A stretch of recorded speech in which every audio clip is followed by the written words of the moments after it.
31 जुलाई 2025 को दिल्ली की सड़कों पर जो तस्वीरें दिखाई पड़ी उसने देश की आत्मा को झकझोर के रख दिया, क्योंकि वो शिक्षक जो लाखों बच्चों को अंधेरे से निकालकर सफलता की रोशनी तक पहुंचाते थे, वो अपने बच्चों के हक की लड़ाई के लिए सड़कों पर उतरे तो लाठियां मिली, हिरासत मिली और पुलिस की बदजुबानी सुनने को मिली। तमाम teacher, Neetu ma'am, Sanjeev sir, अभिनय शर्मा, उनकी जो तस्वीरें आई वो परेशान करने वाली थी।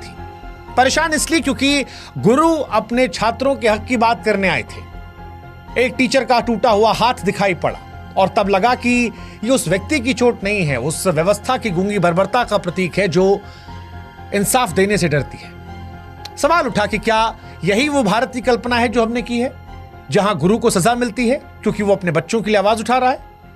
सच कहें तो ये जख्म सिर्फ शरीर पर नहीं है, हर उस मेहनतकश युवा की उम्मीद पर लगे घाव हैं जो दिन रात मेहनत करके नौकरी की आस लगाए बैठा है। ये हर उस माँ बाप की पीड़ा है जो बच्चे को बेहतर कल देना चाहती है। और इसीलिए हम कह रहे हैं कि ये सिर्फ एक प्रदर्शन नहीं है, ये उस व्यवस्था के खिलाफ एक चीख थी जो पारदर्शिता का दावा तो करती है लेकिन सवालों से आंखें चुरा लेती है।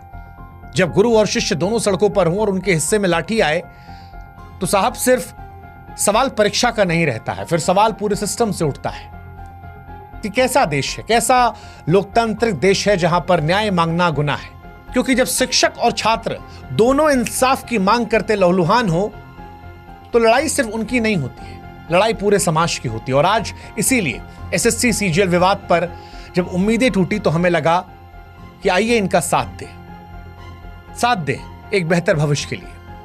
एसएससी सीजीएल का विवाद क्या है वो आपको समझाते हैं। दरअसल एसएससी यानी स्टाफ सिलेक्शन कमीशन की सीजीएल परीक्षा हर साल करोड़ों युवाओं के लिए सरकारी नौकरी की उम्मीद लेकर आती है। करीब 3 करोड़ से ज्यादा अभ्यर्थी इस परीक्षा में हिस्सा लेते हैं। अपने और अपने परिवार के बेहतर भविष्य की कल्पना लिए दिन रात वो मेहनत करते हैं। लेकिन हाल के वर्षों में ये परीक्षा नौकरियों का जरिया कम, विवादों केंद्र ज्यादा बनी है। 2024 की टायर 1 रिजल्ट ने इस पर शक की सुई और तेज की।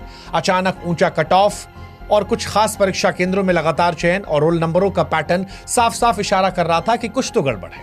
छात्रों ने सिद्धांतली माना और फिर आवाज उठाना शुरू कर दिया। 2025 में हालात और बिगड़े। एसएससी की सिलेक्शन पोस्ट फेज 13 परीक्षा के दौरान बार बार परीक्षा का रद्द होना, तकनीकी खामियां और कई केंद्रों पर छात्रों के साथ बदसलूकी ने आंदोलन को भड़का दिया। हजारों अभ्यर्थियों और शिक्षक दिल्ली चलो आंदोलन के तहत दिल्ली के जंतर मंतर और कई और इलाकों पर प्रदर्शन करने पहुंचे, न्याय की मांग कर रहे थे। लेकिन इस न्याय की मांग के बीच में इन्हें लाठियां, गिरफ्तारी और इनके गुरुओं की पिटाई को देखना पड़ा। जो शिक्षक अपने छात्रों को देश के निर्माण की राह दिखा रहे थे आज लहूलुहान थे। जो शिक्षक जो किसी समाज की नींव होते हैं अपने ही छात्रों के लिए सड़क पर जब उतरने को मजबूर हो गए तो यह समझ में हमें भी आ रहा था कि सिर्फ परीक्षा नहीं, लोकतंत्र की आत्मा घायल हो रही है। और नीतू मैम, अभिनय शर्मा या भोला यादव, आदित्य रंजन, ये आज सिर्फ एक कोचिंग सेंटर के शिक्षकों के नाम नहीं थे, ये उस आवाज का प्रतीक थे जो छात्रों की उम्मीदों के लिए आज सामने आए थे। एक शिक्षक ने जब पुलिस वाले से पूछा कि आप इतना डरते क्यों हैं सवालों से, तो पुलिस वाले ने कहा वर्दी पहनोगे समझ में आएगा। शिक्षक ने कहा पहनी तो उतार दी, बोला मर्द होते तो पहने रहते। इस तरह के शब्दों का चयन शिक्षक को लेकर मर्दानगी का जिक्र करना, समझ नहीं आ रहा था कि किसे बचाया जा रहा है, किसे छिपाया जा रहा है, क्योंकि हक की बात करना कहां से गलत हो जाता है। वो पुलिस वाला भी जो नौकरी कर रहा है उसे भी किसी ने पढ़ाया होगा। और क्या बात रखने के लिए डंडा पड़ेगा?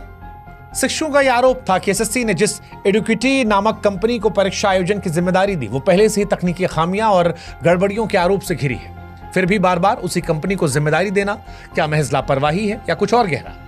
क्या ये एक सुनियोजित खेल नहीं जिसमें छात्रों के भविष्य दांव पर लगाया जा रहा है? लाखों युवा हर साल मेहनत करते हैं, सालों का संघर्ष होता है, उनके परिवारों की उम्मीदें होती हैं। क्या ये सब कुछ एक ऐसी कंपनी के भरोसे छोड़ देना ठीक है जिसकी साख पर पहले से सवाल है?